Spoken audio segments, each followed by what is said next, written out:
Hello everyone. कल आपका DElEd का एग्ज़ाम था। आई होप सभी का एग्ज़ाम अच्छा हुआ होगा, क्योंकि रीजनिंग में मैंने देखा कि क्वेश्चंस का लेवल जो है ना वो प्रीवियस ईयर क्वेश्चन पेपर के लगभग समान ही था।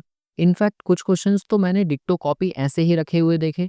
मैं यहाँ पर रीजनिंग के 50 क्वेश्चंस सॉल्व करने वाला हूँ, तो आप चेक करना कि आपने एग्ज़ाम में कितने क्वेश्चंस करेक्ट किए हैं और आपका रीजनिंग पोर्शन में कितना स्कोर रहने वाला है। मेरे पास जो सेट है वो सेट ए है, तो आप सेट ए के अकॉर्डिंग क्वेश्चंस को यहाँ पर देखना। 51 से लेकर 100 तक के क्वेश्चंस यहाँ दिए हुए हैं। तो यहाँ पर जो 51 क्वेश्चन है, देखो पहला ही क्वेश्चन दिया हुआ है आपको क्यूब एंड क्यूबॉइड टॉपिक से, जिसमें कहा गया है कि 1 सेंटीमीटर भुजा के 64 घन हैं, जिनको सजाकर एक बड़ा घन तैयार किया गया है। तो इस व्यवस्था में कितने ऐसे घन होंगे जिनकी कोई भी सतह बाहर से दिखाई नहीं देगी। तो देखो ये जो नंबर लिखा है ना 64, आप ये कहो कि 64 जो होता है वो 4 का क्यूब होता है। इसका मतलब जब मैं इन घनों को मिलाकर रखूँगा, तो वहाँ से मुझे एक बड़ा घन मिलेगा जिसकी भुजा होगी 4 सेंटीमीटर। तो 4 सेंटीमीटर भुजा वाले घन के इनर सेंट्रल क्यूब कितने होते हैं, मतलब अंतः केंद्रीय घन कितने होते हैं, ये यहाँ पर पूछा गया है। तो उसके लिए मैंने आपको एक फ़ॉर्मूला बताया था जिसमें हम इसको सॉल्व कर सकते हैं डायरेक्ट, n माइनस 2 का होल क्यूब करके।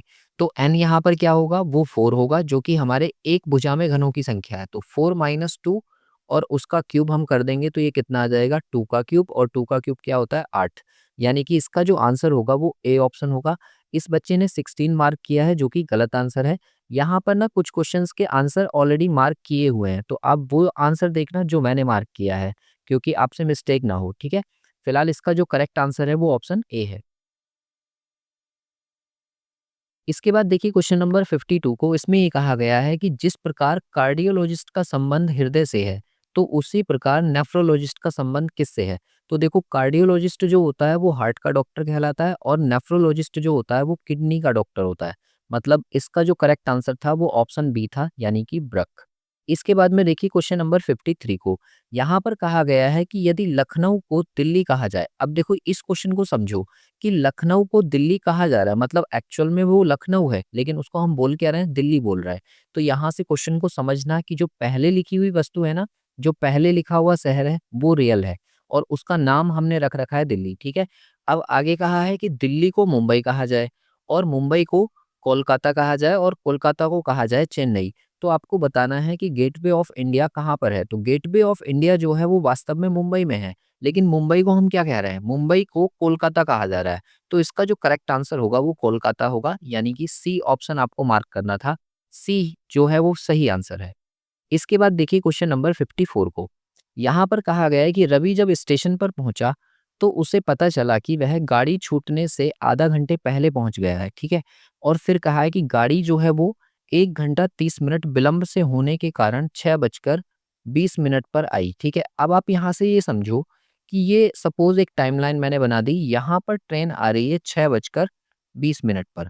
अगर 6 बजकर 20 मिनट पर ट्रेन आई है और वो कितने लेट है, 1 घंटा 30 मिनट, तो यहाँ से वो 1 घंटा 30 मिनट पहले चली होगी। तो आप ये कहो कि 6:20 में से मैंने 1 घंटा 30 मिनट माइनस कर दिया। तो इधर से हम 1 घंटा इधर लेंगे, क्योंकि 6 में से 1 घंटा उधर जाएगा तो वो 60 मिनट होकर जाएगा, और यहाँ पर बचेंगे 5 घंटे। तो अब आप ये देखो कि 60 और 20 हो गए 80, और 80 में से 30 मैंने माइनस किए तो 50 मिनट बचे, और यहाँ पर 5 में से 1 हुआ तो 4, है ना? इसका मतलब 4:50 पर ये ट्रेन यहाँ से जा रही है। और फिर ये कहा गया है कि रवि जो है वो आधा घंटे पहले पहुँच गया था। तो अगर वो आधे घंटे पहले यहाँ से पहुँचा, तो ट्रेन छूटेगी तो आपकी 4:50 पर, लेकिन रवि जो है वो आधे घंटे पहले आ गया था। तो रवि की टाइमिंग होगी 4:20 की। 50 में से हम 30 मिनट्स और माइनस कर देंगे। तो इसका जो करेक्ट आंसर होगा वो ऑप्शन सी होगा, यानी कि 4:20 पीएम। इस तरह से आप इस क्वेश्चन को सॉल्व करते। इसके बाद में देखिए अगले क्वेश्चन में क्या कहा गया है कि प्रश्न संख्या 55 से लेकर 56 के लिए आपको कुछ कहा गया है कि दी गई उत्तर आकृतियों में से उस आकृति को चुनिए जो प्रश्न आकृति में दिए गए अनुक्रम या पैटर्न को जारी रखेगी। मतलब आप यहाँ पर इसको देखो, ये जो फिगर आपको दिया है, इससे अगली शेप आपको फाइंड करनी है कि नेक्स्ट वाली जो शेप होगी वो कौन सी होगी, और 4 ऑप्शन आपको नीचे दिए गए हैं।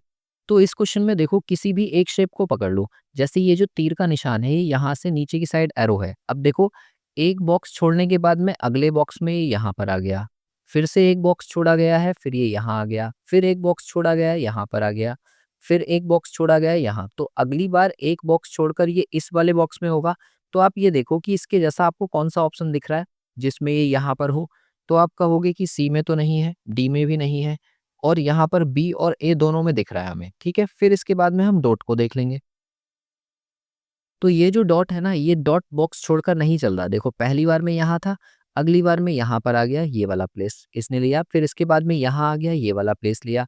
फिर इसके बाद में यहाँ पर आ गया ये वाला प्लेस लिया। इससे आगे ये यहाँ पर आएगा यानी कि ये प्लेस लिया। तो अगली बार में ये यहाँ पर आएगा। तो इस वाले बॉक्स में आप देखो कौन से वाले में, क्योंकि हमने 2 ऑप्शन तो ऑलरेडी एलिमिनेट कर दिए थे। तो अब आप कहोगे कि ये इसमें तो इसी के साथ में है यानी कि बी भी एलिमिनेट हो जाएगा। तो इसका जो करेक्ट आंसर होगा वो ऑप्शन ए होगा। और ए ही आपको इसमें मार्क करना था। तो यहाँ पर ए आंसर करेक्ट है। इसके बाद देखिए क्वेश्चन नंबर 56 को। 56 में देखो कौन-सा आंसर होगा। यहाँ पर भी कुछ इसी तरीके की शेप है। तो आप ये देखो कि ये कैसे बन रही है। देखो यहाँ सिंगल लाइन थी, एक लाइन ये है। अब अगली बार में ये लाइन तो थी, एक लाइन ऊपर की साइड में बढ़ी है, ठीक है? फिर उसके बाद में नीचे की साइड में एक लाइन बढ़ी है, फिर उसके बाद में फिर से ऊपर की साइड में एक लाइन बढ़ी है और फिर उसके बाद में नीचे की साइड। तो अगली बार जो लाइन बढ़ेगी वो ऊपर की साइड में बढ़ेगी। इसका मतलब ये जो शेप होगी आपके पास इस तरह की, इसमें यहाँ तक की तो फिगर ऑलरेडी बनी हुई थी, ऐसे करके, ठीक है? अब जो अगली लाइन बढ़ेगी वो इधर की साइड को बढ़ेगी ऐसे। तो ये वाली जो लाइन है आप देखो किस-किस में दिख रही है। तो आप कहोगे डी में नहीं दिख रही, तो डी एलिमिनेट कर दिया। ऐसे ही ए में भी नहीं दिख रही, ए भी एलिमिनेट हो गया। तो बचते हैं बी और सी। यहाँ पर तो देखो ये लाइन दिख रही है, यहाँ भी है और यहाँ भी है। तो अब अगली चीज़ चेक करो। देखो यहाँ पर सबसे ऊपर जो सर्कल है इसमें भी है, इसमें भी है, यहाँ पर भी है, यहाँ पर भी है, यहाँ पर भी है। तो ये जो सर्कल बढ़ रहे हैं, ये कैसे बढ़ रहे हैं देखो। पहले यहाँ पर सिर्फ़ अकेला था, फिर इधर एक सॉलिड वाला बना, फिर इधर ब्लैंक वाला बना, फिर एक इधर फिर से सॉलिड वाला बना, अगली बार फिर एक ब्लैंक बना, तो अगली बार फिर से यहाँ पर एक सॉलिड बनेगा, ठीक है? और इस तरह का सॉलिड किस में दिख रहा है हमें? बी में। तो बी ऑप्शन जो होगा ना, वो हमारा करेक्ट आंसर होगा। सी को भी हम यहाँ से एलिमिनेट कर देंगे। एक-एक छोटी-छोटी चीज़ के बेस पर ना, यहाँ पर आपसे ऑप्शन एलिमिनेट करने हैं और उसके आधार पर आंसर देना है। इसके बाद देखिए क्वेश्चन नंबर 57 को। तो 57 में जो है ना आपको सीरीज़ दे रखी है। देखो सीरीज़ बड़ी ही आसान सी सीरीज़ यहाँ पर दी थी। ए दिया हुआ है, फिर बीच में से बी इन्होंने छोड़ दिया, फिर सी और डी, फिर ई और एफ 2 लेटर्स छोड़े हैं, फिर जी, एच और आई दिया है, फिर जे, के, एल। एक बार यहाँ पर अकेला लेटर छूटा, फिर 2 छूटे हैं, फिर 3 छूटेंगे। तो अगला क्या आएगा? जे, के, एल छोड़ने के बाद में आएगा एम, एन, ओ, पी। क्योंकि 4 लेटर्स का आएगा, इससे आगे 5 लिखे हैं। तो एम-एन-ओ-पी ही हमारा करेक्ट आंसर होगा, यानी कि बी ऑप्शन जो था ना, वो आप इसमें मार्क करते। इसके बाद में देखिए क्वेश्चन नंबर 58 को। तो 58 में आपसे कहा गया है कि नीचे दी गई उत्तर आकृतियों में से किसमें प्रश्न आकृति सन्निहित है? आपको बताना है कि ये वाली जो शेप आपको दिख रही है बीच में, ये कौन-सी वाली फिगर में देखने को मिलेगी? तो ये देखो सिंपल सा बी ऑप्शन में मुझे यहाँ पर दिख रही है। ये वाली जो शेप है, ये यहाँ पर इस तरह से बनी हुई है। तो बी ही इसका आंसर जो है वो करेक्ट था। इसके बाद देखिए क्वेश्चन नंबर 59 को। तो 59 में कहा है कि 4 मित्र हैं नीरज, मुकेश, ओमपाल और पुनीत। ये 4 दोस्त हैं, कैरम खेल रहे हैं। तो देखो कैरम खेलते वक़्त आपको क्या ध्यान रखना है, जब कभी आप कैरम खेल रहे होंगे ना, तो जो साथ वाले प्लेयर्स हैं, मतलब जो पार्टनर हैं, वो आमने-सामने बैठते हैं, इस तरह से। तो इस तरह से जब बैठेंगे तो आप ऐसे सोचो ये जो व्यक्ति बैठा है इसका जो पार्टनर है वो इसके सामने बैठेगा और ये जो व्यक्ति बैठा है इसका जो पार्टनर है वो इसके सामने बैठेगा। अब आपको क्या कहा गया है कि मुकेश जो है वो नीरज के दाईं ओर है, तो सबसे पहले कहीं पर नीरज को बैठा दो। मैंने यहाँ सबसे नीचे नीरज को बैठा दिया, तो नीरज का जो राइट हैंड होगा वो इधर साइड में होगा, ठीक है? ये वाला पर्सन। ऐसा क्यों? क्योंकि जब नीरज अंदर की तरफ मुँह करके बैठेगा, ऐसे करके, तो उसका जो राइट हैंड होगा वो ये होगा और लेफ्ट हैंड होगा ये। तो इधर साइड में कौन बैठा है? मुकेश। तो यहाँ पर हम बनाएँगे मुकेश को। फिर इसके बाद में देखो आगे क्या कहा गया है, तथा पुनित जो है वो ओमपाल के बाईं ओर बैठा है। अब ओमपाल के बाईं ओर तो ओमपाल को यहाँ पर बैठना पड़ेगा। तो ओमपाल का जो लेफ्ट साइड होगा वो यहाँ होगा और यहाँ पर कौन बैठेगा? पुनीत बैठेगा। इस तरह से जो है ये पूरा कंप्लीट हो जाएगा। तो आपसे कहा है कि निम्न में से कौन खेल में एक दूसरे के पार्टनर हैं? तो पुनीत और नीरज ये जो हैं एक दूसरे के पार्टनर हैं और ओम और मुकेश यानी कि ओमपाल और मुकेश ये अपने पार्टनर हैं, ठीक है? फिलहाल हमें जो आंसर देना है पुनीत और नीरज यानी कि ऑप्शन ए जो होगा वो आपका करेक्ट आंसर है। इसके बाद देखिए क्वेश्चन नंबर 60 को, तो उसमें ये कहा गया है कि निम्नलिखित में से कौन-सा शब्द अंग्रेजी शब्दकोश में तीसरे स्थान पर होगा? तो देखो तीसरे स्थान पर देखने के लिए पहले आप ये देखो कि कितने लेटर्स जो हैं वो सेम हैं। तो आप ये कहोगे कि एडीएम इसमें भी है, एडीएम इसमें भी है, एडीएम इसमें भी है और एडीएम इसमें भी है। इसके बाद में देखो आई भी है ना? आई तक हम सेम देख रहे हैं इसमें, सब में आई तक सेम है। यहाँ के बाद आता है एस, तो एस होता है आपका 19 पर। ऐसे ही यहाँ भी एस आ रहा है तो ये भी 19 पर होगा।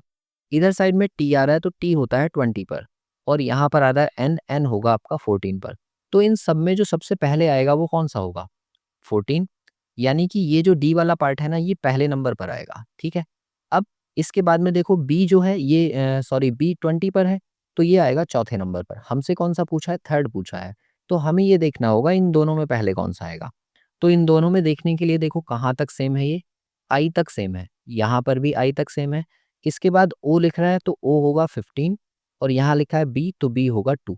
इसका मतलब सी पहले आएगा और जो ए है वो बाद में आएगा। तो आप ये देखो कि पहला नंबर हमने डी को दिया था, तो दूसरा नंबर मिलेगा सी को, और तीसरा नंबर मिलेगा ए को, और चौथा नंबर हमने ऑलरेडी बता दिया था। तो इसका जो करेक्ट आंसर है वो ऑप्शन ए है। यानी कि ये वाला जो शब्द है ये अंग्रेजी वर्णमाला में तीसरे स्थान पर होगा, तो आप ए इसका ऑप्शन मार्क कर देंगे, ठीक है। इसके बाद देखिए 61। 61 में ये कहा गया है कि मिसिंग नंबर आपको बताना है, यहाँ पर क्वेश्चन मार्क लगा है। तो देखो डब्लू जो होता है उसका लेटर प्लेस 23 होता है और टी होता है 20। इन दोनों को आप माइनस करोगे तो 3 बच जाएगा, वो यहाँ लिखा है। ऐसे ही एस होता है 19 और डी होता है 4, दोनों को माइनस करोगे तो 15 आएगा, वो यहाँ पर लिखा है।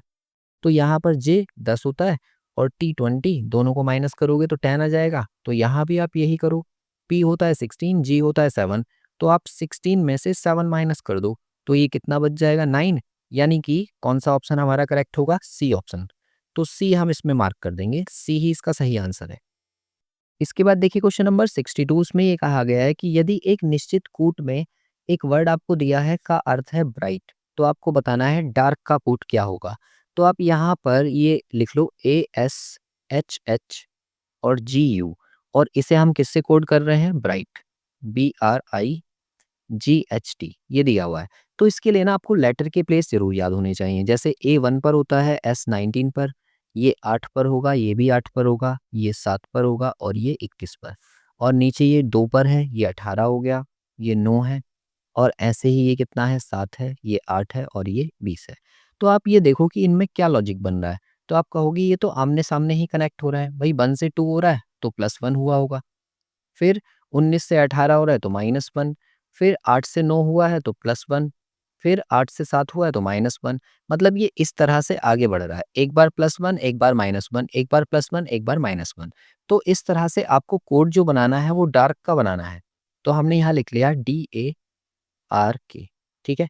अब डार्क के लिए देखो इसका प्लेस 4 होता है, इसका 1, इसका हो गया आपका 18 और इसका हो गया आपका 11, ठीक है। अब यहाँ पर +1 से स्टार्ट करो, जब मैं इसमें +1 करूँगा तो ई आएगा। अब ई वाले मेरे पास 2 ऑप्शन है, एक ये और एक ये। फिर इसके बाद में ए, इससे -1 करो, जब -1 करोगे तो कितना आएगा? ज़ेड, तो ज़ेड वाला कौन-सा है? सी। आगे भी चेक करो, देखो आर +1 करोगे तो 18 से 19 आएगा तो एस आएगा, और इसमें से -1 करोगे तो जे आएगा, यानी कि ये होना चाहिए। तो क्या इस क्वेश्चन में कुछ मिसप्रिंट है? नहीं। अब इसको एक बार और चेक करो, देखो जैसे हमने ये किया है ना +1, इसे -1 से स्टार्ट करो। जब आप -1 से स्टार्ट करोगे तो क्या बनेगा? देखो यहाँ पर देखो लिखा है DARK, ठीक। ये 4 होता है, ये 1 होता है, ये 18 है और ये 11 है। यहाँ से जब मैं -1 करूँगा तो 3 आएगा और 3 पर सी होगा, फिर +1 करूँगा तो बी आएगा, यानी कि 2, फिर इससे -1 करूँगा तो 17 आएगा, यानी कि क्यू, और फिर इसमें +1 किया जाएगा तो 12 आएगा, यानी कि एल। क्या ये हमारे पास है? तो आप कहोगे हाँ, ये तो है डी ऑप्शन में। तो डी जो है ना वो इसका करेक्ट आंसर है। इस क्वेश्चन को मार्क करो, काफ़ी इंपॉर्टेंट क्वेश्चन है, कई बार मिस्टेक होती है। हमें चेक करना पड़ेगा कि यहाँ जो नंबर दिया है ना ये जे और एस, तो इसमें हम जनरली क्या सोचेंगे कि ये शायद मिसप्रिंट है, बट नहीं, ऐसा नहीं। इसका जो करेक्ट आंसर है वो डी ऑप्शन है, तो डी आप मार्क करेंगे, ठीक है। इसके बाद देखिए क्वेश्चन नंबर 63 से लेकर 67 के लिए आपको कुछ दिया हुआ है। यहाँ पर कहा गया है कि 5 लड़कों यानी कि ए से लेकर ई तक और 4 लड़कियां पी से लेकर एस तक में 5 सदस्यों की एक टोली चुनी जानी है। और चुनने के लिए कुल आपको यहाँ पर नियम कुछ दिए हुए हैं और वो क्या है देखो, एक-एक करके हम इसको पढ़ेंगे। सी और पी को एक साथ रहना चाहिए, ठीक है? तो सी और पी ना साथ में रहेंगे। फिर उसके बाद में क्यू और आर एक साथ नहीं रह सकते, तो इसको मैं यहाँ लिख देता हूँ कि क्यू और आर दूर-दूर बैठेंगे, ठीक? फिर इसके बाद में कहा है कि ई और एस एक साथ नहीं रह सकते, तो ई जो है वो एस के साथ नहीं रह सकता, इसको भी अलग कर दो। और बी और डी एक साथ रहेंगे, तो यहाँ पर मैंने लिख लिया कि बी डी का पेयर बनेगा और सी पी का पेयर बनेगा, यहाँ से हटा दो। एक पेयर ये साथ में रहेगा और एक ये साथ में रहेगा और ये साथ में नहीं रह सकते। क्यू जो है वो ए के साथ नहीं रहेगा, मतलब आप ये कहो कि क्यू की जो है ए से भी दूरी बनानी है हमें, है ना? ये ऐसे हो गया। ये सारा डेटा हमने यहाँ पर सजा लिया, अब हम क्वेश्चंस को सॉल्व करेंगे। क्वेश्चन नंबर 63 में देखो क्या कहा गया है कि यदि टोली में 2 सदस्य लड़के हों, तो टोली के सदस्य कौन-कौन से होंगे? ये आपको बताना है। तो आप सबसे पहले ना इस डेटा के अकॉर्डिंग ऑप्शन एलिमिनेट करने की कोशिश करो। देखो, बी ऑप्शन को देखो, आपसे ये कहा गया है कि ए और क्यू जो है ना वो दूर-दूर बैठेंगे, मतलब साथ नहीं हो सकते। जबकि इस वाले ग्रुप में देखो ए और क्यू साथ में आ रहे हैं, इसका मतलब ये वाला तो नहीं है, ठीक? फिर इसके बाद में डी को देखो, डी में देखो बी और डी तो साथ में आ रहे हैं, वो होने भी चाहिए, लेकिन पी के साथ वाला व्यक्ति सी इसमें दिख रहा है क्या? नहीं, तो ये वाला भी एलिमिनेट हो गया। अच्छा, सी को देखो आप, सी में क्या कहा गया है कि ए सी साथ में है, देखो सी पी साथ में होने चाहिए, वो है, और ए क्यू साथ में नहीं होने चाहिए, वो भी ठीक है। फिर इसके बाद में आर एस का भी कोई हमें रोल नहीं है, साथ में आ सकते हैं, तो मतलब ये सी हो सकता है। फिर ए को चेक करो, देखो सी और पी साथ में होने चाहिए, वो है साथ में।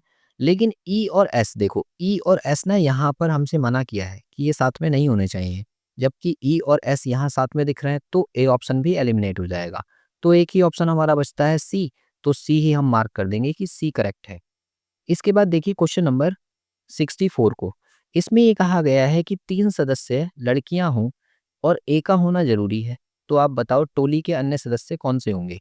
क्योंकि ए का होना ज़रूरी है, तो आप सबके साथ में ए लगा दो। यहाँ पर भी, यहाँ पर भी, यहाँ पर भी और यहाँ पर भी। अब आप चेक करो जो डेटा हमारे पास था उसी के अकॉर्डिंग। तो पहले वाले डेटा में हमें हमें ये कहा गया था कि ए जो है ना वो क्यू के साथ में नहीं हो सकता। तो यहाँ पर तो ए के साथ में क्यू आ जाएगा, तो बी ऑप्शन तो एलिमिनेट हो गया। ऐसे ही देखो, पी के साथ में सी चाहिए था, तो पी ऑप्शन ए में मुझे दिख तो रहा है, लेकिन सी तो नहीं दिख रहा है इसमें कहीं भी, तो ए ऑप्शन भी एलिमिनेट हो गया। अच्छा, सी को देखो, सी हटेगा क्या? सी के साथ में पी चाहिए था, है, लेकिन ए के साथ में क्यू नहीं होना चाहिए, तो सी भी हट गया। तो एक ही ऑप्शन हमारा बचता है, कौन सा? डी। तो हम इसके लिए डी ऑप्शन मार्क करेंगे। इसके बाद देखिए क्वेश्चन नंबर 65 में, तो 65 में आपसे कहा गया है यदि आर सहित टोली में कम से कम 3 सदस्य लड़कियां हों, तो आपको बताना है कि आर के अतिरिक्त टोली के सदस्य कौन होंगे। तो आपको पता है कि आर तो आएगा ही, तो आर सबके साथ में बना दो, इसके साथ भी, यहाँ पर भी, यहाँ पर भी और यहाँ पर भी। अब यहाँ से देखो कि हम कौन से ऑप्शंस एलिमिनेट कर सकते हैं। तो देखो, पहली कंडीशन मैंने आपको बताई थी कि पी और सी साथ में रहने चाहिए, लेकिन पहले वाले ऑप्शन में देखो पी तो है लेकिन सी नहीं है, तो इसका मतलब ए ऑप्शन तो एलिमिनेट हो जाएगा, ठीक है।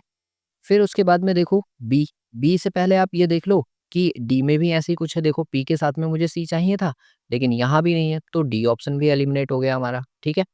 ऐसे ही देखो सी वाले में, तो सी वाले में देखो पी के साथ में सी तो दिख रहा है, लेकिन हमसे एक चीज और बोली थी क्या? ई के साथ में एस नहीं होना चाहिए, ठीक। तो यहाँ पर नहीं है, ऑप्शन सी सही लग रहा है हमें अभी तक। अच्छा, बी ऑप्शन को अगर हम देखें तो बी में क्या होगा? ए के साथ में सी है क्या? है। अच्छा, ए के साथ में क्यू नहीं है, ये भी ठीक है। मतलब ये वाले भी हमें लग रहे हैं, बट यहाँ से अब हम क्या काम करेंगे, जेंडर के बेस पर देखेंगे। तो देखो, जेंडर के बारे में हमसे बोला गया था कि ए से लेकर ई तक तीनों क्या हैं? लड़के हैं। वो पाँचों क्या हैं? लड़के। और पी क्यू आर एस जो हैं वो फीमेल हैं। तो आप यहाँ पर जो 2 ऑप्शन बचे हुए हैं, यहाँ पर मेल और फीमेल बनाकर देखो। तो देखो, ए जो है वो क्या है हमारे लिए? मेल। सी भी मेल है और पी फीमेल है और एस क्या है? वो भी फीमेल है और आर क्या है? वो भी फीमेल है, ठीक? यही चीज़ इसमें करके देखो, तो देखो सी जो है वो मेल है, ई जो है वो भी मेल है, पी जो है वो फीमेल है और क्यू जो है वो भी फीमेल है और आर जो है वो भी फीमेल है। तो यहाँ पर ये दोनों ही ऑप्शन हमारे लगभग सही लग रहे हैं हमें, है ना? लेकिन अब हमें और डेटा ढूँढना पड़ेगा। थोड़ी-सी प्रॉब्लम हो गई है क्योंकि ये ऊपर करना पड़ रहा है मुझे बार-बार। कोई दिक्कत नहीं है, आप देखो पहले वाले ऑप्शन में हमें क्या दिया था? सी वाले ऑप्शन को देखो आप। यहाँ पर हमें दिया है सी, ई, पी, क्यू और आर। अब आप यहाँ पर पहले वाले डेटा के अकॉर्डिंग इसको एलिमिनेट करने की कोशिश करो। देखो सी, पी साथ में चाहिए, सी, पी साथ में है। अच्छा, ई जो है, ई के साथ में एस नहीं होना चाहिए, तो एस यहाँ पर नहीं है, ठीक है, कोई दिक्कत नहीं। Q R, sorry, Q R के लिए बोल रखा है कि क्यू आर साथ में नहीं आ सकते। तो क्यू आर अगर साथ में नहीं आ सकते तो हम इस वाले ऑप्शन को एलिमिनेट कर देंगे, जो कि सी ऑप्शन है। क्यू आर साथ में आ गया ना, तो इस वजह से तो बी ऑप्शन जो होगा वो हमारा करेक्ट हो जाएगा। यहाँ पर थोड़ी सी प्रॉब्लम होगी क्योंकि मैंने डेटा यहाँ पीछे ऊपर लिख रखा है और यहाँ पर हम इसको सॉल्व कर रहे हैं। चलो एक क्वेश्चन और देख लो। 66 यहाँ पर दिया है कि क्यू को टोली का एक सदस्य होना चाहिए, तो टोली के अन्य सदस्य कौन से होंगे? तो क्यू इन सबके साथ में बना दो, यहाँ पर भी, यहाँ पर भी, यहाँ पर भी और यहाँ पर भी। अब देखो यहाँ से वही चीज़ जो हमने अभी ऊपर की थी, उसके अकॉर्डिंग एलिमिनेट करो। देखो सीपी इसके साथ में है, बी और डी इसके साथ में भी है, तो ये तो हो सकता है। देखो सीपी इसके साथ हो सकता है, ई और एस साथ में नहीं हो सकते। मैंने ऊपर बताया था कि ई और एस साथ में नहीं आएँगे। अगर साथ में नहीं आएँगे तो बी ऑप्शन एलिमिनेट हो गया, ठीक है? इसके बाद देखो बीडी साथ में आएँगे, पी के साथ में सी चाहिए, वो नहीं है हमारे पास, तो इसलिए डी ऑप्शन भी गया। फिर इसके बाद में देखो सीपी साथ में आ सकता है और आरक्यू साथ में नहीं आ सकता, तो ये भी एलिमिनेट हो गया। तो ए ऑप्शन जो होगा ना, वो इसका करेक्ट है। एक लास्ट क्वेश्चन और रह गया 67। इसमें ये कहा गया है कि यदि टोली के सी और डी सदस्य हों, तो टोली के कौन से अन्य सदस्य नहीं हो सकते? अगर सी और डी हमें चाहिए, तो सी और डी इनके साथ में लगा दो। ठीक है, सी और डी मैंने यहाँ पर सब जगह लगा दिया। अब आप यहाँ से चेक करो कि कौन-कौन सी पॉसिबिलिटी नहीं बनेंगी। तो देखो सी बन सकता है क्या? भाई पी के साथ सी चाहिए था, है। डी के साथ बी भी चाहिए था, ये भी है ना? ई अकेला हो सकता है, मतलब ये तो बन जाएगी। हमसे पूछा नहीं हो सकता, तो ये तो बन जाएगा, है ना?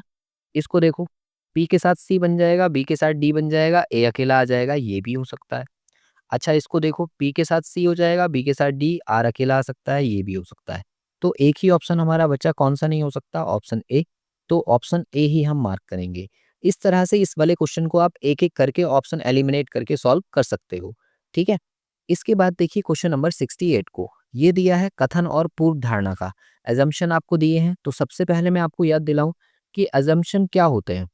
असम्पशन होते हैं जो हमारा ब्रेन है, उस ब्रेन में हमने कुछ थिंक किया और थिंक करने के बाद में अपने मुंह से उसे बोल दिया।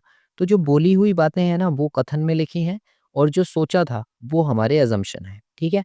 तो आप ये सोचो कि क्या सोचकर मैंने ये कथन बोला होगा। तो कथन आप पढ़ो, यहाँ पर लिखा है कि कंपनी एक्स का शुद्ध एवं प्राकृतिक शहद खरीदें। ये एक टीवी पर ऐड आ रहा है, विज्ञापन आ रहा है, ठीक है? तो आप ये बताओ कि ये जो कंपनी इस ऐड को दे रही है, ये क्या सोचकर दे रही होगी? तो यहाँ पर कहा है कि कृत्रिम शहद तैयार किया जा सकता है। नहीं, ये सोचकर तो वो ऐड नहीं दे रहा है। भाई कोई भी ऐड अगर टीवी पर आ रहा है तो वो इसीलिए तो आएगा कि लोग उसको परचेज़ करें। हम किसी चीज़ का ऐड अगर टेलीविज़न पर दे रहे हैं, तो यही सोचकर तो ऐड दे रहे हैं कि आप उसे परचेज़ करें, या फिर हम ये बताएँगे कि भई नहीं, आर्टिफ़िशियल शहद भी तैयार किया जा सकता है। नहीं, तो इसका मतलब ये गलत होगा।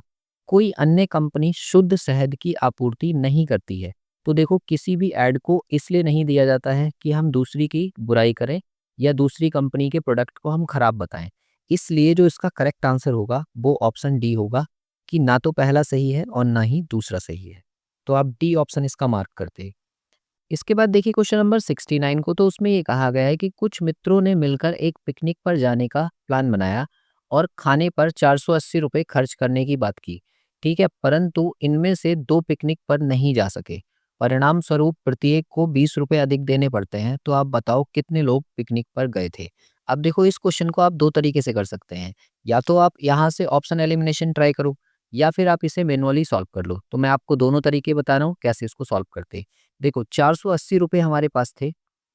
अगर टोटल एक्स पर्सन थे, तो एक्स में डिवाइड करेंगे तो एक पर्सन पर इतना अमाउंट पड़ेगा जितना है। भाई आप एक ऐसे सोचो कि 20 रुपए हम 5 लोगों को बाँटने थे, तो 5 से अगर मैं इसको डिवाइड कर दूँ तो 4 रुपए पर पर्सन आ जाएँगे। तो इसी तरीके से मैंने एक पर्सन का यहाँ से अमाउंट निकाल लिया। और अगर ये एक्स से 2 व्यक्ति कम जाते, मतलब कितने जाते? 480 अपॉन एक्स माइनस 2। तो यहाँ से भी ये 1 पर्सन का होता, तो इन दोनों का जो डिफरेंस है वो 20 रुपीज़ के बराबर हमें क्वेश्चन में गिवन है। तो यहाँ से आप क्या काम करो, इसकी एक द्विघात समीकरण बन जाएगी, उसको सॉल्व कर लो। तो 480 मैंने यहाँ से कॉमन ले लिया और ये बन जाएगा आपका x minus x plus 2 upon x minus 2 into x और इक्वल्स टू 20। यहाँ से x से x कैंसिल आउट हो जाएगा और ये 20 से इसको कट कर लो 24 टाइम्स, तो यहाँ से ये बन जाएगा आपका 2 अपॉन एक्स स्क्वायर माइनस के 2x और इक्वल्स टू 1 अपॉन 24। ठीक है, इन दोनों की क्रॉस मल्टीप्लाई कर लो तो आपको एक इक्वेशन मिल जाएगी एक्स स्क्वायर माइनस के 2x इक्वल्स टू 48। इस 48 को लेफ्ट साइड ले आओ तो ये हो जाएगा x square minus 2x minus के 48 इक्वल्स टू 0। अब ये जो क्वाड्रेटिक इक्वेशन है आप 48 के ऐसे फैक्टर्स करो जो माइनस करके 2 दे जाए, तो आप कहोगे ये आ जाएंगे एक्स स्क्वायर माइनस के 8x प्लस के 6x माइनस 48 इक्वल्स टू 0। यहाँ से x कॉमन ले लो तो x माइनस 8 आ जाएगा और प्लस का 6 कॉमन ले लो, x माइनस 8 इक्वल्स टू 0। तो यहाँ से दो फैक्टर्स आपके आ गए, एक तो आ गया x माइनस 8 और एक आ गया x प्लस 6। अब आप इनको एक एक करके 0 के बराबर करोगे तो x बराबर 8 आएगा और x बराबर माइनस 6 आएगा। तो आपको पता है कि परसेंट नेगेटिव तो आएंगे नहीं, तो इसका जो करेक्ट आंसर होगा वो कितना होगा 8, यानी कि सी ऑप्शन जो है ना वो इसका करेक्ट आंसर है। अगर आप इसे ऑप्शन एलिमिनेशन से करते तो कैसे करते, आप देखो यहाँ से मैं एक एक करके ऑप्शन भाई 4 से चेक करते, 6 से चेक करते, 8 से चेक करते, 10 से, मैं डायरेक्ट 8 से इसको चेक करके बता रहा हूँ आपको। देखो कैसे, 480 को आप 8 से भाग करो तो कितना आएगा 8 छिंग 48, यानी कि 60 रुपये पर पर्सन पड़ रहा है। लेकिन अगर दो व्यक्ति कम होते तो 480 को अब आप 6 से डिवाइड करोगे तो 6 से कितना बार कटेगा 80 बार। तो यानी कि पहले 60 रुपये देने पड़ रहे थे, अब 80 देने पड़ रहे हैं, तो 20 रुपीज ज़्यादा देने पड़ रहे हैं। इसलिए हमारा जो करेक्ट आंसर होगा वो सी ऑप्शन होगा। इसके बाद देखिए क्वेश्चन नंबर 70 को, तो उसमें कहा गया है कि नीचे दिए गए 4 शब्दों में से 3 किसी ना किसी रूप से समान है जबकि चौथा वाला एक अलग है, तो आपको विजातीय को चुनना है। तो इन चारों में से अर्जेंटीना अलग हो जाएगा क्योंकि अर्जेंटीना जो है वो साउथ अमेरिका का कंट्री है, इसलिए हम डी ऑप्शन इसमें मार्क करेंगे। ऑप्शन क्वेश्चन नंबर 71 को देखो, इसमें कहा गया है कि एक कक्षा में कुछ बेंच हैं, यदि प्रत्येक बेंच पर 4 छात्र बैठते हैं तो 3 बेंच खाली रह जाती हैं। तो आप इसको करने के लिए क्या काम करो, टोटल बेंच x मान लो। अगर टोटल बेंच हमने x मान ली तो देखो उसमें से 3 बेंच खाली रह गई तो -3 कर दिया हमने, और हर एक बेंच पर कितने व्यक्ति बैठाए हैं 4, तो यहाँ से ये टोटल स्टूडेंट आ गए। ठीक है, हमने क्या काम किया, स्टूडेंट की संख्या निकाल ली, वो कितनी होगी 4 इंटू एक्स माइनस 3। दूसरी कंडीशन में आपसे कहा है कि प्रत्येक बेंच पर अगर 3 छात्र बैठते हैं, बेंच हमने कितनी मानी थी x, और अगर हर एक पर 3 बैठते हैं तो 3 छात्र एक्स्ट्रा रह जाते हैं तो +3। ये भी क्या है, ये भी स्टूडेंट है।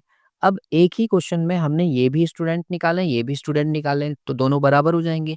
तो आप इन दोनों को बराबर कर दो, मतलब 4x और -4 3 जा 12, इस 4 के अंदर इंटू कर ली और इक्वल्स टू ये किसके बराबर हो जाएगा 3x माइनस +3 के। अब यहाँ से x के टर्म्स एक साइड कर लो तो 4x माइनस 3x करोगे, यहाँ से 3 + 12 हो जाएगा, मतलब x इक्वल्स टू कितना आ जाएगा 15। मतलब टोटल बेंच कितनी है 15 बेंचेस हैं। अब यहाँ से स्टूडेंट पूछा है छात्र कितने हैं, तो आप यहाँ दोनों से चाहे तो इसमें रख दो चाहे इसमें रख दो, दोनों से ही आंसर आ जाएगा। मतलब 3 इंटू एक्स अभी हमने निकाला 15 और +3, तो ये आ गया 48, यानी कि बी ऑप्शन जो होगा ना वो इसका करेक्ट आंसर है। इसके बाद देखिए क्वेश्चन नंबर 72 को, तो उसमें ये कहा गया है कि टोनी के पास 2 रुपए के और 5 रुपए के कुल मिलाकर 10 सिक्के हैं, तो निम्नलिखित में से कौन सी कुल संभावित धनराशि टोनी के पास नहीं हो सकती। आपको बताना है कौन सा नहीं हो सकता। तो देखो आप एक बात सोचो, 2 के सिक्के अगर मेरे पास 10 होते तो कितने आएंगे, ये 20 रुपीज आएगा। ठीक है, अगर 2 के मेरे पास 9 सिक्के हों और एक सिक्का कितना हो 5 का, ठीक है, तो क्या कंडीशन बनेगी, तो 9 दूनी 18, 18 और 5 23। ऐसे ही फिर 2 के मैं ये कहूँ 8 सिक्के हों और 5 के 2 सिक्के हों तब भी 10 होंगे, तो ये कितने होंगे 8 दूनी 16 और 5 दूनी 10, यानी कि 26 होंगे। ऐसे ही 2 के कितने सिक्के हों मेरे पास 7 सिक्के और प्लस 5 के कितने सिक्के हों 3, तो यहाँ से क्या बनेगा 7 दूनी 14 और 5 तिया 15, यानी कि ये हो जाएंगे आपके 29। तो आप यहाँ पर ये देखो कि 20 के बाद 23 फिर 26 फिर 29, ये कितने के गैप से आ रहे हैं, 3 के गैप से नंबर आ रहा है। तो 3 के गैप से आगे बढ़ते हुए नंबर्स में देखो, देखो 29 तो हो सकता है, 29 में 3 ऐड करेंगे तो ये आ जाएगा आपका 32, ये भी हो सकता है। फिर से 3 ऐड करेंगे तो 35 भी हो सकता है। फिर से 3 ऐड करेंगे तो 38 भी हो सकता है। फिर से 3 ऐड करेंगे तो 41 भी हो सकता है। फिर से 3 ऐड करेंगे तो 43 हो सकता है। अब आप ये देखो कि इनमें से कौन-सा ऑप्शन आपको नहीं दिख रहा है।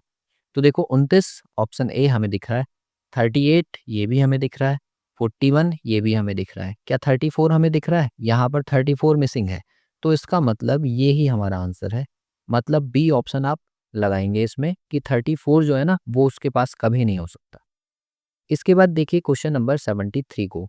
उसमें ये कहा गया है कि दिए गए विकल्पों में से कौन-सी आकृति दी गई आकृति एक्स के हिस्से को पुनर्गठन कर सकती है? मतलब दोबारा से अगर मैं इसको रिकंस्ट्रक्ट करूँ तो कौन-सा वाला संभव है? तो आप ये देखो कि कॉर्नर पर ये जो क्वाड्रेंट बन रहे हैं, ये चारों मिलाकर एक सर्कल बना देंगे, ठीक है? यहाँ से ये चारों कॉर्नर से मैंने उठाकर इनसे सर्कल बना दिया और ऐसा सर्कल मुझे सिर्फ ए ऑप्शन में दिख रहा है, तो ए ही इसका करेक्ट आंसर होगा। इसके बाद देखिए क्वेश्चन नंबर 74 और 75 के लिए आपको यहाँ पर दिया हुआ है एक वेन डायग्राम और वेन डायग्राम से आपसे पूछा गया है कि आप बताओ कि सृजनात्मक लेकिन सुस्त व्यक्ति कौन से हैं? तो आप ये देखो कि सृजनात्मक लोगों के लिए हमने त्रिभुज को लिया, यानी कि ये वाला हिस्सा, और सुस्त यानी कि उसके लिए हमने आयत को लिया, मतलब ये वाला हिस्सा। तो इन दोनों में कॉमन कौन-सा आ रहा है? ई और एफ। तो इसके लिए आप कौन-सा ऑप्शन लगा दोगे? सी, यानी कि ई और एफ। इसके बाद देखिए 75 में क्या कहा गया है कि कौन बुद्धिमान, सुस्त और सृजनात्मक व्यक्ति है? मतलब इस बार आपसे तीनों का कॉमन लिया है क्योंकि बुद्धिमान के लिए वृत्त वाला क्षेत्र है ये। तो आपसे ये कहा गया है कि इन तीनों में कॉमन हिस्सा कौन-सा है? तो आप कहोगे ई वाला हिस्सा कॉमन है। तो इसके लिए इसका जो करेक्ट आंसर होगा वो ऑप्शन सी होगा, यानी कि ई हम मार्क करेंगे। इसके बाद देखिए क्वेश्चन नंबर 76, उसमें ये कहा गया है कि उस शब्द का चयन कीजिए जो शब्द इसके अक्षरों का प्रयोग करके नहीं बनाया जा सकता। तो आपको इन चारों में से ढूंढना है। तो आप कहोगे डी ऑप्शन जो होगा वो इसका करेक्ट होगा क्योंकि इसके लिए मुझे चाहिए इसमें ई, और ई जो है वो यहाँ पर पूरे एडमिनिस्ट्रेटर में कहीं पर भी नहीं दिख रहा है। तो इसलिए डी ऑप्शन जो होगा ना वो इसका करेक्ट आंसर था। इसके बाद देखिए क्वेश्चन नंबर 77 और 78 के लिए क्या कहा गया है कि निम्न में से कौन सी उत्तर आकृति प्रश्न आकृति के प्रतिरूप को पूरा करेगी? तो देखो यहाँ पर जो शेप दी है आपको बताना है कि इधर साइड में जो एरिया है वो कैसे बनेगा। तो सबसे पहले हम क्या काम करें, इसको यहाँ से ऐसे मिला लेते हैं। ये वाला पार्ट हमें बनाना है। कौन से वाले विकल्प में ढूंढेंगे वो हमें पता करना है। तो देखो पहली चीज़, ये सर्कल छोटा वाला कंप्लीट हो गया, ठीक। इसके बाद में देखो ये थोड़ा-सा टिल्ड है, इस तरह से कर्व फॉर्म में है, तो ये ऐसे बन गया। फिर एक लाइन यहाँ पर ये वाली दे रखी है जो इस वाले पॉइंट से इसको इस तरह से मिला रही है, और फिर ये छोटे कर्व यहाँ से इससे और इससे ऐसे मिल रहा है, ठीक है। फिर ये वाली जो लाइन है ये यहाँ से इस तरह से यहाँ मिल रही है, ठीक। ये हो गया हमारा फिगर कंप्लीट, और आपको ढूंढना है कि इन चारों में से कौन सा वाला फिगर इसके जैसा दिखने वाला है। तो आप कहोगे ऑप्शन ए ही है जो इसके जैसा दिख रहा है, तो ए ही हम मार्क कर देंगे। इसके बाद देखिए क्वेश्चन नंबर 78 को। तो 78 में भी कुछ ऐसे ही है। तो 78 में जब आप इसको बनाओगे तो देखो ये लाइन यहाँ मिलेगी, ये वाली ऐसे, ये वाली लाइन ऐसे, ऐसे ही ये लाइन यहाँ नीचे और ये ऐसे। तो जब हम इसकी मिरर इमेज जैसे बनाएंगे इस वाले पॉइंट से, तो ये कैसी शेप दिखेगी? देखो एक तो इसमें कलर आ जाएगा, यहाँ पर ये कलरफुल हो जाएगा बॉक्स। इसके बाद जो इसके जस्ट बराबर वाला है ये भी कलरफुल रहेगा, ठीक है। ऐसे ही ये वाले के लिए ये वाला कलरफुल रहेगा इस तरह से, और ये वाले के लिए ये कॉर्नर वाला कलरफुल रहेगा इस तरह से, ठीक है। तो इसके जैसी आपको कौन सी शेप दिख रही है ये आपको यहाँ से चारों ऑप्शन में से फाइंड करना है। तो ऐसी शेप हमें डी ऑप्शन में दिख रही है, तो डी ही हम मार्क कर देंगे। इस तरह से आप इसको बना सकते हैं। इसके बाद देखिए क्वेश्चन नंबर 79 को। तो 79 में कहा है कि एक्स, वाई, जेड और टी चार नगर हैं। वाई जो है वो एक्स के दक्षिण पश्चिम में है। तो पहले हम किसको बनाएंगे? एक्स को बनाएंगे। मैंने सपोज एक्स को यहाँ बना लिया। अब इसका जो दक्षिण पश्चिम होगा वो ये नीचे वाली डायरेक्शन है यहाँ। तो यहाँ पर कौन है? यहाँ वाई है। फिर कहा गया है कि जेड जो है वो वाई के पूर्व में है। मतलब वाई का पूर्व होगा इधर साइड में, और इधर कहीं जेड है, कहाँ पर है? और एक्स के दक्षिण पूर्व में है। तो एक्स का दक्षिण पूर्व होता है इधर, यहाँ पर, तो यहाँ पर कौन आएगा? यहाँ पर आएगा z। आगे कहा गया है कि t जो है वो y तथा x की कतार में है। तो y तथा x की कतार में यानी कि ऊपर कहीं पर t होगा। आगे बोला गया है कि z के उत्तर में है, तो z का जो नॉर्थ है वो ऊपर की साइड में यहाँ पर होगा। ठीक है, तो यहाँ पर कौन बना हुआ है? यहाँ t बना हुआ है, तो ये t का पार्ट आ गया। फिर आगे कहा गया है कि x की किस दिशा में t स्थित है। तो x की ये कौन सी डायरेक्शन है? ऊपर की साइड मतलब नॉर्थ और राइट साइड में मतलब ईस्ट, यानी कि उत्तर पूर्व जो है ना वो इसका आंसर होगा। और इस तरह का डायग्राम बनेगा जो मैंने यहाँ पर बनाया है। इसके बाद देखिए क्वेश्चन नंबर 80। ये वही क्वेश्चन है जो प्रीवियस ईयर क्वेश्चन पेपर में आ रखा है और मैंने आपको ये सॉल्व करके बताया था कि हम इसे किस तरह से सॉल्व करते हैं, है ना। और देखो तभी तो मैंने स्टार्टिंग में बोला था कि जो क्वेश्चंस हैं वो बिल्कुल डिट्टो रिपीट भी हुए हैं। तो ये वही क्वेश्चन है जो बिल्कुल रिपीट हुआ है लास्ट ईयर के क्वेश्चन में। ये लास्ट ईयर क्वेश्चन पेपर में ये पूछा गया था। तो देखो इस क्वेश्चन का सही आंसर क्या है। इसमें कहा है कि किसी भी दो आसन्न क्षेत्रों में समान कलर भरे बिना आपको आकृति में पेंट करना है, तो आपको बताना है कितने न्यूनतम कलर्स की ज़रूरत होगी। तो देखो पहले सपोज़ मैंने इसके अंदर ये वाला रेड कलर भर दिया, फिर इसमें भी रेड भर दिया, फिर इसमें भी रेड भर दिया, ऐसे ही इसमें भी रेड भर दिया। यहाँ से मैंने एक कलर फिल कर दिया, अब दूसरे को फिल करो तो इसमें कर दो। देखो यहाँ पर ये 1, ये यहाँ पर 2 और ये यहाँ पर 3, और एक सबसे अंदर वाले में इसी कलर को कर दो। तो अभी तक जो मैंने कलर भरा वो कितने कलर भरे? एक कलर। ये कौन सा कलर भर दिया? Red colour. ठीक है, इसके बाद हम कलर चेंज कर लेते हैं। दूसरा मैंने लिया है ग्रीन कलर, तो देखो यहाँ पर एक ग्रीन कलर मैंने यहाँ फिल कर दिया, ऐसे ही यहाँ पर भी ग्रीन कलर फिल हो गया, इधर भी, और चौथा वाला जो बॉक्स है वहाँ पर भी ग्रीन कलर। ठीक ऐसे ही अंदर भी करो तो देखो यहाँ पर भी हो गया, इधर और इधर भी। तो अभी तक हमने दो कलर भर लिए, दूसरा कलर कौन सा हो गया? ग्रीन। एक और कलर हम ले लेते हैं जो कि तीसरा कलर होगा, जिसको मैं बोल रहा हूँ ब्लू कलर। अब देखो इसको हम भरेंगे तो ये वाले हिस्से में भरेंगे जो बीच में ये हिस्सा आ रहा है। ठीक है, एक यहाँ पर फिल कर दिया और दूसरा यहाँ पर फिल कर दिया, और टोटल आपके कलर हो गए कंप्लीट। ये पूरा का पूरा फिगर कंप्लीट हो गया और कोई से भी दो कलर आपस में मिक्स नहीं हो रहे हैं। तो हमने कितने कलर यूज़ किए? 3। तो इसका जो करेक्ट आंसर होगा वो ऑप्शन ए होगा, यानी कि 3। और इसीलिए मैंने कहा था कि ये वाला क्वेश्चन आपका पीवाईक्यू में पूछा गया था। इसके बाद देखिए क्वेश्चन नंबर 81 और 82 के लिए क्या बोला गया है कि आकृति फर्स्ट और सेकंड में एक विशेष तरीके से संबंध बनाया हुआ है, और आपको बताना है कि अगला तीसरे और चौथे में भी वही संबंध अगर स्थापित कर दें तो चौथी आकृति कौन सी होगी, ये आपको फाइंड करना है। तो देखो 81 में आपको दो रिलेशन दिए हैं, फर्स्ट और सेकंड को आप आपस में जोड़ो। तो यहाँ क्या हो रहा है? देखो एक ये वाली शेप है, इसमें आधे में कलर किया हुआ है, और ऐसे ही एक ये वाली शेप है, इसमें भी आधे में इधर साइड में कलर किया हुआ है। तो आप ये देखो कि इनको दोनों को उल्टा कर दो, मतलब इसको हमने कर दिया ऐसे, इस तरह से, तो ये हो गया कलर, और इस वाली शेप को हमने उल्टा कर दिया ऐसे, तो ये हो गया कलर। और जब इन दोनों को मिलाओगे तो मिलाने के बाद में ये कुछ इस तरीके की शेप बन जाएगी कि इधर साइड में तो कलर हो जाएगा और इधर साइड में ऐसे ही ब्लैंक रहेगा। यही काम यहाँ पर किया गया है, इससे ये बनाया है, और बीच में जो ये स्क्वायर बना हुआ है ना, इसको हमने बड़ा कर दिया। तो ऐसे ही बीच में जो ये सर्कल बना हुआ है, इस सर्कल को तो हम बड़ा कर देंगे, और यहाँ पर जो ये शेप है इसको हम उल्टा कर देंगे। तो ये शेप बन जाएगी कुछ इस तरह की, ऐसे, और ये वाली शेप को भी हम उल्टा कर देंगे तो ये शेप कुछ बन जाएगी इस तरह से। ठीक है, अब क्योंकि इनके आधे आधे हिस्सों में कलर है तो कलर अभी भी रहेगा। इधर साइड में हमने हाफ में कलर कर दिया, और इधर साइड में भी हमने हाफ में कलर कर दिया। तो इस तरह की शेप देखो आप कौन सी वाली दिख रही है?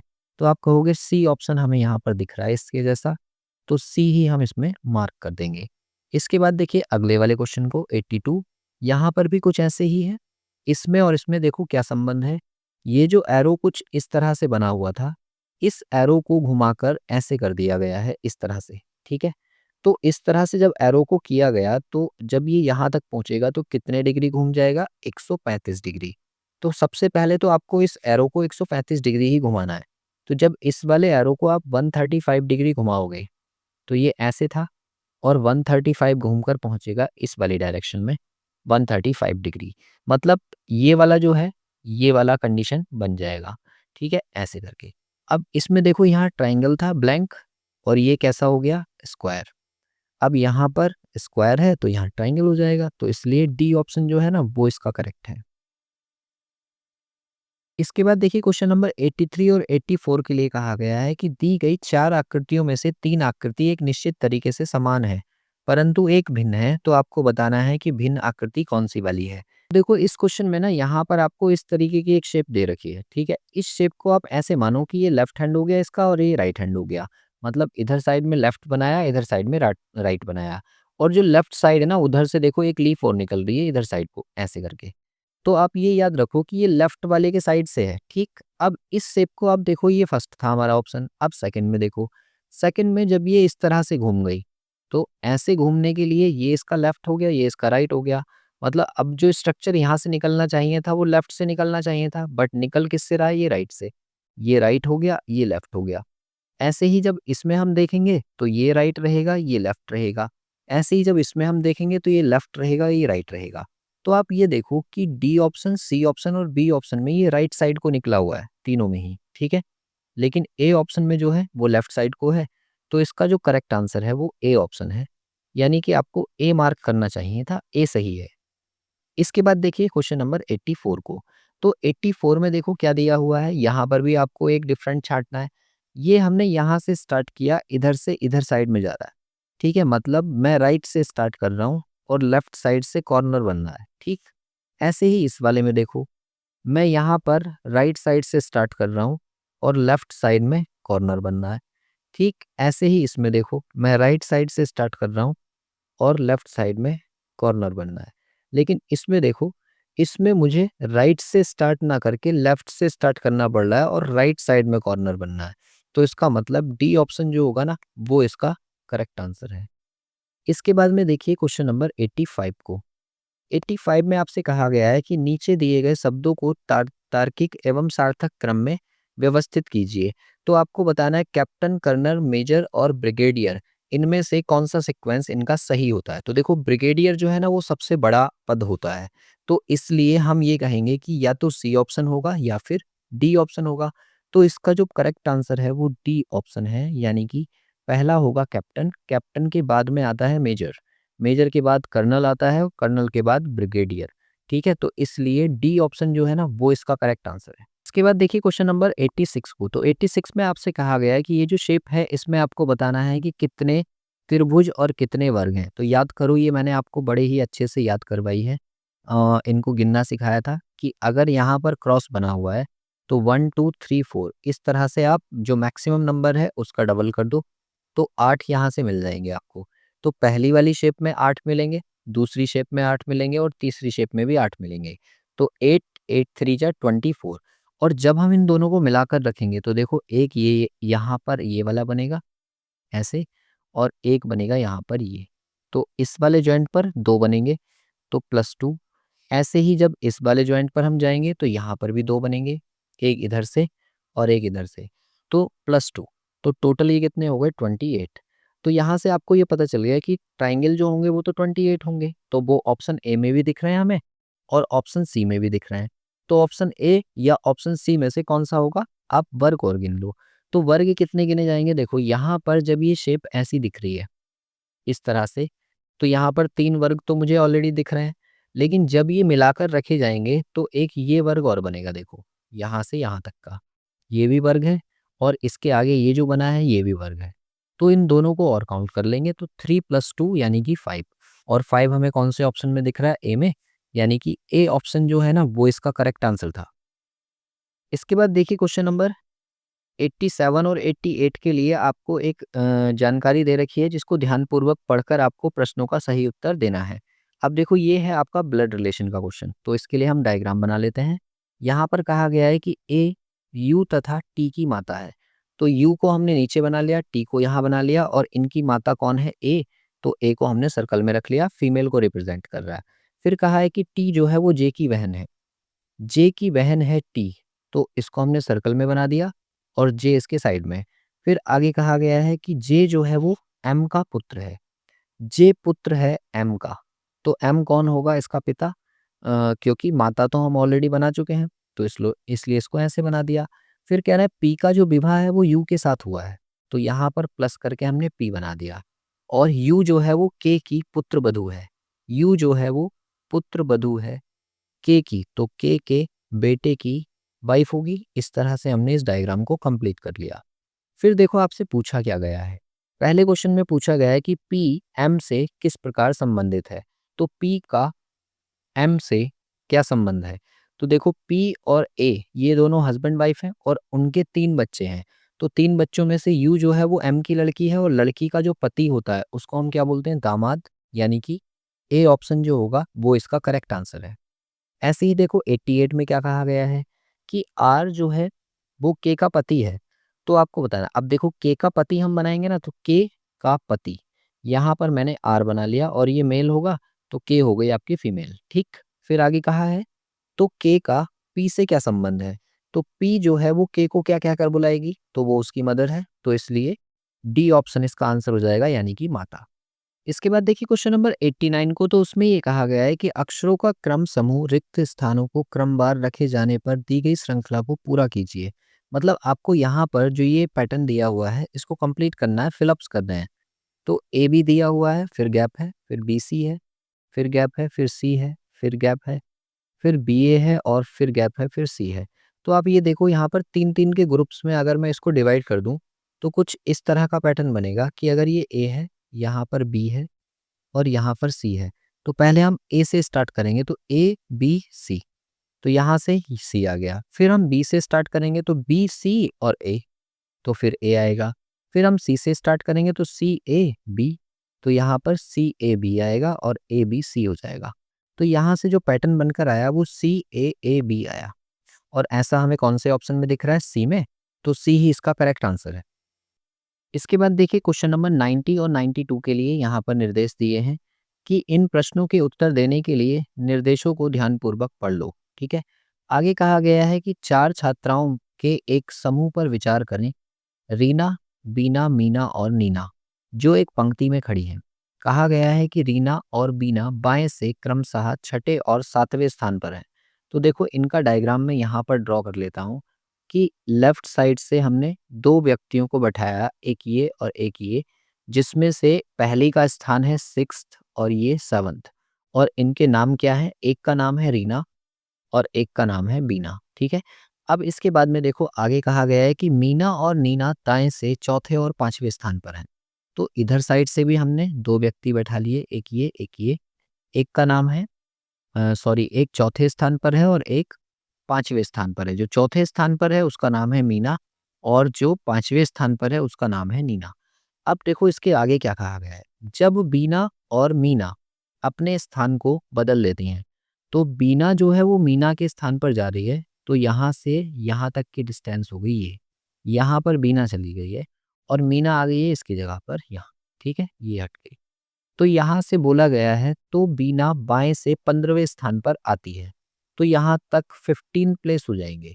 तो आप यहाँ से टोटल निकाल सकते हो। देखो कैसे टोटल निकाल रहे हैं हम, यहाँ से लेफ्ट साइड से यहाँ तक गए तो ये टोटल 15 है, और यहाँ के बाद इधर की साइड को यहाँ तक ये 4 है।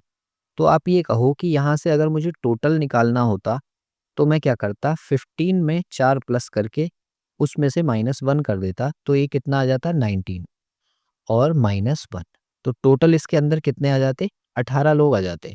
मतलब जो पंक्ति है उसमें टोटल 18% बैठे होंगे। ठीक, अब इसके बाद क्वेश्चन को हम सॉल्व करते हैं। पहले क्वेश्चन में कहा है कि मूल रूप से बाएं से नीना का स्थान क्या होगा। मतलब लेफ्ट साइड से नीना के बारे में पूछ रहे हैं। ठीक है, तो नीना जो है देखो राइट साइड से 5वें स्थान पर है, तो अगर किसी व्यक्ति का राइट साइड से हमें 5वां प्लेस दिया है और हमारे पास टोटल भी हैं कितने, 18, तो क्या हम लेफ्ट से उसका प्लेस निकाल सकते हैं, बिल्कुल।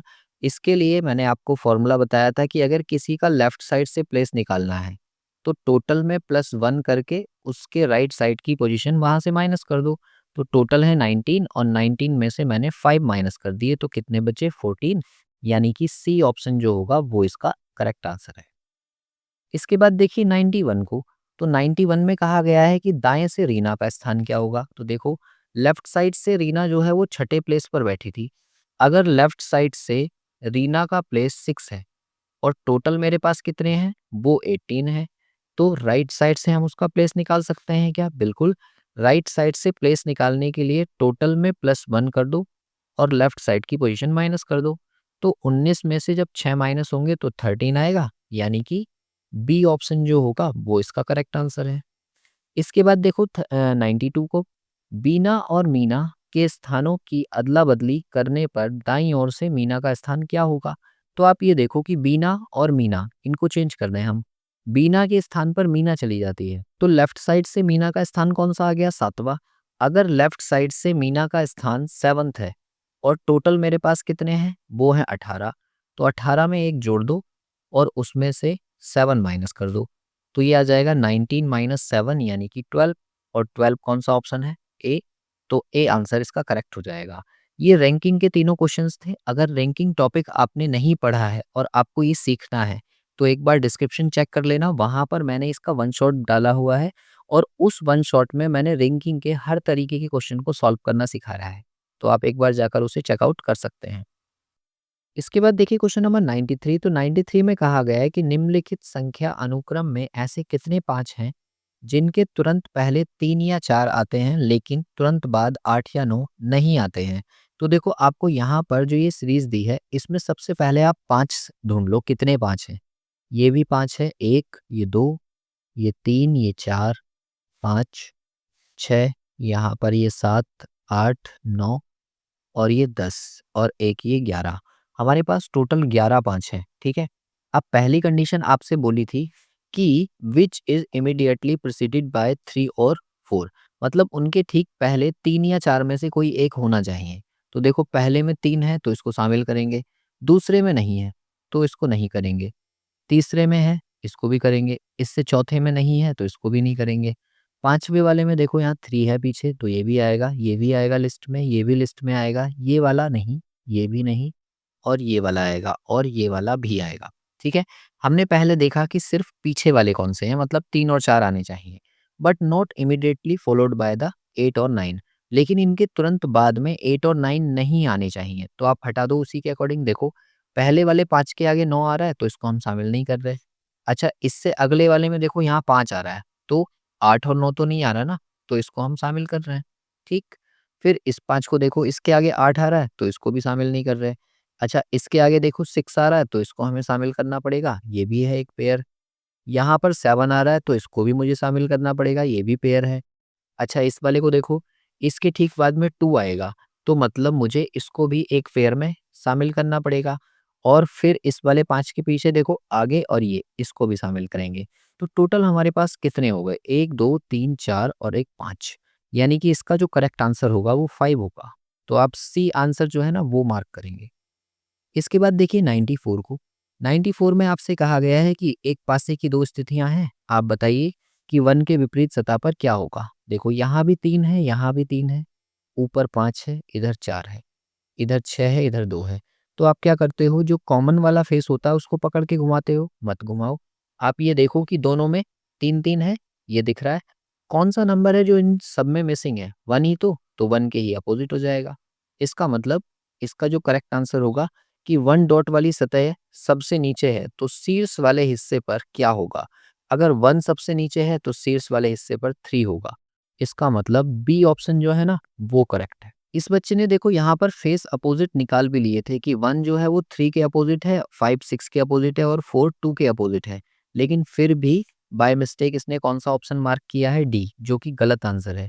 इसलिए देखो कई बार ऐसा होता है कि जो क्वेश्चन आपको आता है और आपको आसान लगता है, वो भी अक्सर आपसे गलत हो जाता है जल्दबाजी के चक्कर में। इसीलिए तो बोलते हैं कि एग्ज़ाम टाइम में जब आप पेपर दे रहे होते हैं, तो माइंड पर प्रेशर होता है। अब देखो ये अच्छा खासा क्वेश्चन यहाँ पर गलत हो गया। फिलहाल इसका जो करेक्ट आंसर है वो कौन-सा है? बी। इसके बाद देखिए क्वेश्चन नंबर 95 को।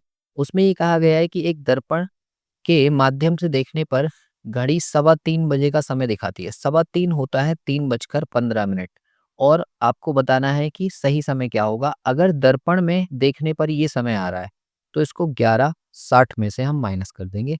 तो यहाँ से आएगा 45 मिनट 8 बजकर। इसका मतलब ऑप्शन सी जो होगा ना, वो इसका करेक्ट आंसर है। इसके बाद देखिए क्वेश्चन नंबर 96 और 97 के लिए कहा गया है कि प्रश्न आकृति आव्यूह में दर्शाई गई आकृतियों का एक नियम पालन कर रही है। आपको बताना है कि आव्यूह की विलुप्त संख्या कौन सी होगी। आपको बताना है मिडल में क्या होगा। तो आप ये देखो कि ये इस तरीके का रोटेशन चल रहा है एंटी क्लॉकवाइज, और एंटी क्लॉकवाइज रोटेशन को दिखाने के लिए डी ऑप्शन जो होगा वो इसका करेक्ट आंसर हो जाएगा। तो डी आप मार्क करेंगे। 97 को देखो, इसमें क्या पैटर्न है देखो।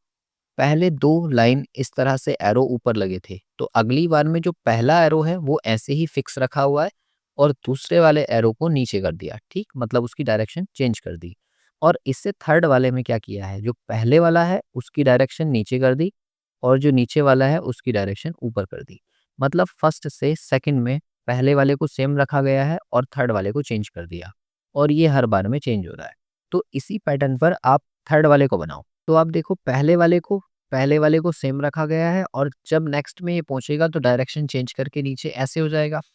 अच्छा, सेकंड वाले की डायरेक्शन इसमें भी चेंज होगी और थर्ड टाइम में भी चेंज होगी, तो ये दोबारा में नीचे ही आ जाएगा। मतलब ये दोनों एरो नीचे की साइड पर इंडिकेट करेंगे, तो बी ऑप्शन जो होगा ना वो इसका करेक्ट आंसर है। इसके बाद देखिए क्वेश्चन नंबर 98 और 99 के लिए क्या कहा गया है कि एक्स, वाई और जेड एक पेपर के टुकड़े हैं जिनको फोल्ड करके अनुक्रम दिखाती हुई आकृति बनाई है। तो जेड पर आपको बताना है कि फोल्ड करके काटने के बाद में किस तरीके की शेप आपको दिखेगी। आप ये देखो कि यहाँ पर ये कॉर्नर कट किया है ना, इसमें देख लो। तो ये वाला खुलने के बाद ऐसे ही तो बनेगा और फिर ये ऊपर खुल जाएगा तो ये इस तरीके की शेप दे देगा, ठीक है। यहाँ पर मिरर इमेज का कॉन्सेप्ट हम लगाते हैं और इस तरीके की शेप कौन सी दिख रही है, ऑप्शन ए। तो आप ऑप्शन ए ही मार्क करेंगे। यहाँ पर देखो नॉन वर्बल से ना बड़े सारे क्वेश्चंस दिए हुए हैं, तो ये याद भी रखना कि 50 क्वेश्चंस की रीजनिंग जब कभी भी आए ना, तो वर्बल रीजनिंग और नॉन वर्बल रीजनिंग दोनों का हिस्सा आता है, और यहाँ पर नॉन वर्बल के काफ़ी सारे क्वेश्चंस दिए हुए हैं। इसके बाद देखो 99 को, तो 99 भी ऐसा ही है। यहाँ से इसको फोल्ड किया, यहाँ से फोल्ड किया और फोल्ड करने के बाद होल कर दिया। तो आप देखो एक होल ऊपर और एक होल नीचे, ये इस तरीके की शेप देगा। तो ऐसा कौन सा है, बी ऑप्शन। तो बी ही इसका सही आंसर है। इसके बाद देखिए क्वेश्चन नंबर 100 जो कि कॉमन कोडिंग का क्वेश्चन है। यहाँ पर आपसे कहा गया है कि एक सांकेतिक भाषा में ग्रीन एंड टेस्टी और tomato is green and food is tasty, ये 3 वर्ड्स दिए हैं और इनको आपने कोड किया है इन तीनों से, ठीक है। तो आप देखो कैसे इसको सॉल्व करते हैं। पहले आप देखो कि पहले और दूसरे में क्या चीज़ कॉमन दिख रही है। तो आप कहोगे ग्रीन कॉमन दिख रहा है दोनों में, तो इधर साइड भी पहले और दूसरे में कुछ कॉमन होगा। तो आप देखोगे कि यहाँ पर नेक कॉमन दिख रहा है, NaC। तो आप ये कहो कि ग्रीन के लिए हमने NaC यूज़ किया होगा। तो NaC मुझे ऑप्शन बी में दिख रहा है, तो बी एलिमिनेट हो गया क्योंकि मुझे किसका कोड निकालना है, टोमेटो इज टेस्टी का। तो यहाँ पर तो ग्रीन नहीं है ना, तो इसलिए हमने इसको एलिमिनेट कर दिया। फिर इसके बाद में आप देखो कि फर्स्ट और थर्ड में क्या चीज़ कॉमन है। तो फर्स्ट और थर्ड में आपको दिखेगा कि टेस्टी कॉमन दिख रहा है मुझे यहाँ, ठीक है। टेस्टी इसमें भी है, टेस्टी इसमें भी है। तो इधर भी आप देखो कि फर्स्ट और थर्ड में क्या चीज़ कॉमन होगी। तो फर्स्ट और थर्ड में आप देखो BIR आपको कॉमन दिख रहा है। यहाँ भी है BIR और यहाँ पर भी है BIR। मतलब टेस्टी के लिए जो है आपको क्या लिखना पड़ेगा, BIR। अब BIR देखो इसमें भी दिख रहा है और इसमें भी दिख रहा है, ठीक है। तो दोनों हो सकते हैं। फिर इसके बाद में हमने पहले फर्स्ट और सेकंड को कॉमन किया था, फिर फर्स्ट और थर्ड को किया। अब हम सेकंड और थर्ड को करेंगे। तो सेकंड और थर्ड में देखो क्या चीज़ कॉमन है। तो आप कहोगे सेकंड और थर्ड में इज़ कॉमन दिख रहा है मुझे यहाँ पर। अगर ये इज़ कॉमन है तो सेकंड और थर्ड में इधर भी कुछ चीज़ कॉमन होगी। तो आप कहोगे हॉर कॉमन दिख रहा है। मतलब इसके लिए हम होर यूज़ करेंगे। तो होर इसमें भी दिख रहा है और इसमें भी दिख रहा है। मतलब इज़ के लिए हमने होर यूज़ किया। अब इसके बाद में देखो फर्स्ट और सेकंड में हमने क्या चीज़ कॉमन की थी, तो आपने कहा नेक कॉमन किया था, है ना? नेक किसके लिए कॉमन किया था? ग्रीन के लिए। तो आप ये देखो कि सेकंड का क्या बच गया? ग्रीन का कोड भी यहाँ से खत्म हो गया, इज़ का कोड भी खत्म हो गया, तो टोमेटो का ही तो बचा होगा। और टोमेटो के लिए यहाँ पर क्या लिखा है? पिक। तो यानी कि PIC होना चाहिए। और PIC मुझे कौन से ऑप्शन में दिख रहा है? सी में। तो सी ऑप्शन जो होगा ना वो इसका करेक्ट आंसर हो जाएगा। तो आप सी मार्क करते। देखो इसको ना आप अच्छे से करने के लिए आमने-सामने ऐसे करके लिख लिया करो। अगर आप ऐसे आमने-सामने लिख लोगे तो जल्दी करने में इसको आसानी होगी। वरना ये इस तरह से भीड़ में रहेगा ना, तो थोड़ा-सा कन्फ्यूज़िंग लगता है ना? और आपका टाइम ज़्यादा कंज़्यूम कर लेगा। फिलहाल इसका जो करेक्ट आंसर है वो कौन-सा है? Option C. यहाँ पर मैंने आपको रीज़निंग के 100 क्वेश्चंस विद सॉल्यूशन करके बताए हैं और किस तरह से उन्हें सॉल्व किया है। थोड़ी-सी वीडियो लेंथी हो गई क्योंकि मैंने हर एक क्वेश्चन का एक्सप्लेनेशन आपके सामने रखा है। आई होप आपको सारे क्वेश्चंस समझ में आए होंगे। आप नीचे कमेंट करके बताओ कि ये 50 क्वेश्चंस में से कितने क्वेश्चंस आपके करेक्ट निकले। बाकी मैथमेटिक्स की जो आंसर की है वो मैं आपको 1-2 दिन में प्रोवाइड करा दूँगा, वो भी विद सॉल्यूशन होगी, वहाँ पर भी मैं उन क्वेश्चंस को एक-एक करके सॉल्व करके दिखाऊँगा। वो वीडियो भी थोड़ा लंबा होगा क्योंकि क्वेश्चंस को हम यहाँ पर एक्सप्लेन कर रहे हैं। मैं यहाँ पर शॉर्टकट में आपको नहीं बता रहा हूँ, सिर्फ़ एक परफेक्ट वे में समझाने की कोशिश कर रहा हूँ क्योंकि बहुत सारे बच्चे वीक भी हैं और बहुत सारे बच्चे थोड़े से एडवांस भी हैं। तो आप उसके अकॉर्डिंग देख लो कि कौन-कौन से आंसर्स आपके सही थे। फिलहाल इसका स्कोर आप बताना मुझे कि रीज़निंग में आपके 50 में से कितने क्वेश्चंस बिल्कुल सही थे। बाकी मिलते हैं इससे नेक्स्ट वीडियो में।